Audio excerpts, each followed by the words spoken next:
ವಿಶ್ವಗುರು ಶ್ರೀ ಬಸವಣ್ಣನವರ 891ನೇ ಜಯಂತ್ಯೋತ್ಸವ ಚಳ್ಳಕೆರೆ ನಗರದಲ್ಲಿ ಅದ್ದೂರಿಯಾಗಿ ಜರುಗಿತು. ಶ್ರೀ ಬಸವೇಶ್ವರ ಜಯಂತಿ ಅಂಗವಾಗಿ ಇಂದು ನಗರದ ರಿಂಗ್ ರೋಡ್ ಸಮೀಪದ ಶ್ರೀ ರಾಷ್ಟ್ರೀಯ ಬಸವ ಸ್ಥಳದಿಂದ ನೆಹರು ವೃತ್ತ ಹಾಗೂ ಬೆಂಗಳೂರು ರಸ್ತೆಯ ಶ್ರೀ ಬಸವೇಶ್ವರ ವೃತ್ತದವರೆಗೆ ಶ್ರೀ ಬಸವ ದಳದ ಮಹಿಳಾ ಮಂಡಳಿಯಿಂದ ಶ್ರೀ ಬಸವೇಶ್ವರ ಭಾವಚಿತ್ರದ ಮೆರವಣಿಗೆ ನಡೆಯಿತು.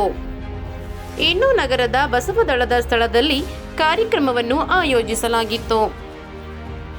ಇನ್ನು ಕಾರ್ಯಕ್ರಮಕ್ಕೆ ಉದ್ಘಾಟಕರಾಗಿ ನಗರಸಭೆ ಸದಸ್ಯೆ ಮಂಜುಳಾ ಪ್ರಸನ್ನಕುಮಾರ್ ಭಾಗವಹಿಸಿ, ಇಂದಿನ ಕಾಲಕ್ಕೆ ಬಸವಣ್ಣನವರ ತತ್ವ ಆದರ್ಶಗಳು ದಾರಿದೀಪವಾಗಿವೆ. ಇದರಿಂದ ಯುವಜನತೆ ಬಸವಣ್ಣನವರ ಹಾದಿಯಲ್ಲಿ ನಡೆಯಬೇಕು ಎಂದರು. ಇನ್ನು ಇದೇ ಸಂದರ್ಭದಲ್ಲಿ ಪ್ರವಚನ ನೀಡಿದ ಬಸವಲಿಂಗ ಮಹಾಸ್ವಾಮಿಗಳು, ಜಿಎಚ್ ಹನುಮಂತಪ್ಪ, ಜ್ಯೋತಿ ನಾಗರಾಜ್, ಡಿ ಶಬ್ರಿನಾ ಮಹಮ್ಮದ್ ಅಲಿ, ಪ್ರತಿಭಾ ಬಸವರಾಜ್, ತಿಪ್ಪೇಸ್ವಾಮಿ, ಗೋಕರ್ಣ ಇನ್ನು ಮುಂತಾದವರು ಇದ್ದರು.